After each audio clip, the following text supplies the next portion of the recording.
The most ironic thing on earth that I actually saw once I came into this industry was that the wealthiest people that I come across on a day-to-day basis usually tend to be the people who spend the least amount of money. They're the least flashy. So when I first started out in this industry and someone would come into my office right here, they come right into this office here, and they would come in and they would be, decked out. I'm talking designer clothes, the nice shoes, the jewelry, everything like that. Hair done, just everything's perfect. And I would think to myself, okay, all right, we're about to do something today. I'm thinking this is somebody with some money. And then once you get past all of that and they pull out the receipts, when they show you the receipts and show you the actual, like their documents, their accounts and everything like that, the least amount of money. But then the one who pulls up in your office in a 5-year-old, 10-year-old Subaru, wearing really just like plain clothes, nothing over the top. These are the folks with millions of dollars in assets. Millions. Cash. I'm talking cash. And to me, I'm sitting here and I'm thinking to myself, you know what? I'm like these people who are dressed up in designer clothes who are not retaining money. That's what it hit me when I first came into the industry. I'm making all this extra money because I had 2 salaries back then. I had my salary from my day job. I also had the money I was making from doing this work, right? So you're making over $100,000 a year there. At that time, over $100,000 just doing insurance. This is before I started getting into doing investments and things of that nature. Making all this money. And I'm sitting up here across from these people who are just like me. We're all dressed nice. We're looking good, looking fabulous, and broke. Broke. And how I define broke, broke has nothing to do with how much you make. It has to do with how much you keep.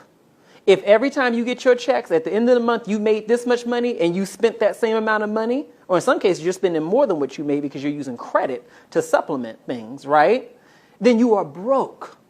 And the people who I saw who were spending the least amount of money were the people who were building wealth, and I figured it out.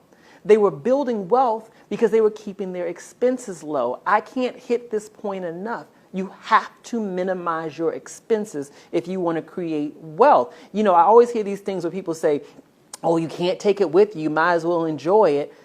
That is the craziest thing I have ever heard in my life. You can't take it with you, but you're going to be on this earth for a long time. If you haven't noticed, people are living longer. And what is the point of living this fabulous life during your working years and you create no financial foundation for yourself later on? And then when you hit retirement, you have nothing. You go from middle class to lower middle class or middle class to broke. Do you know how many people are facing insolvency? They are going to go broke in retirement because they're so busy being fabulous during their working years. Beyond that, even let's take retirement off the table. Let's think about the here and now. What happens if you were to lose your job? What happens if the economy goes down? I would think about that. At the time, it was just me. I didn't have this huge team back then. And I said, what happens if this company falls apart because we hit a major recession and nobody's really thinking about financial products? I didn't know. What would happen then? I've created this massive lifestyle that's based on being so fabulous. And I had no cash reserved for myself. And so when I think about, what's a step that we can take to create financial freedom for ourselves, I really do think it's a matter of reducing your expenses as much as possible. Stop imitating the lifestyles of people who have less financial security than you do. Some of the very people that we are imitating, some of the very people we're trying to impress, they have no financial security. Let me tell you this. I'm not here to tell nobody's business. I'm not giving no names on nobody. But I have sat there in the meetings. I see this. And the very people who you would think show the image of total wealth and total just exceptional financial, gain. These people look like they're making a lot of money.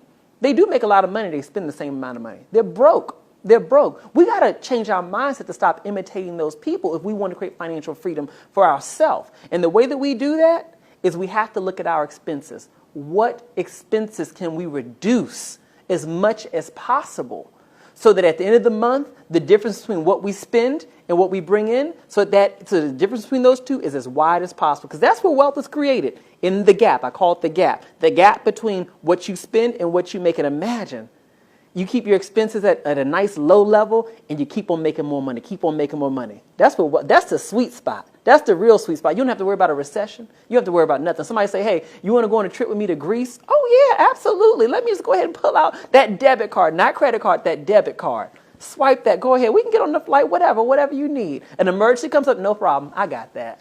That's what wealth is for. Wealth is not just about sitting in the bank. Wealth is about allowing you to have the freedom to live the way you want to live, allowing you to have the freedom to never have to say, I can't afford that.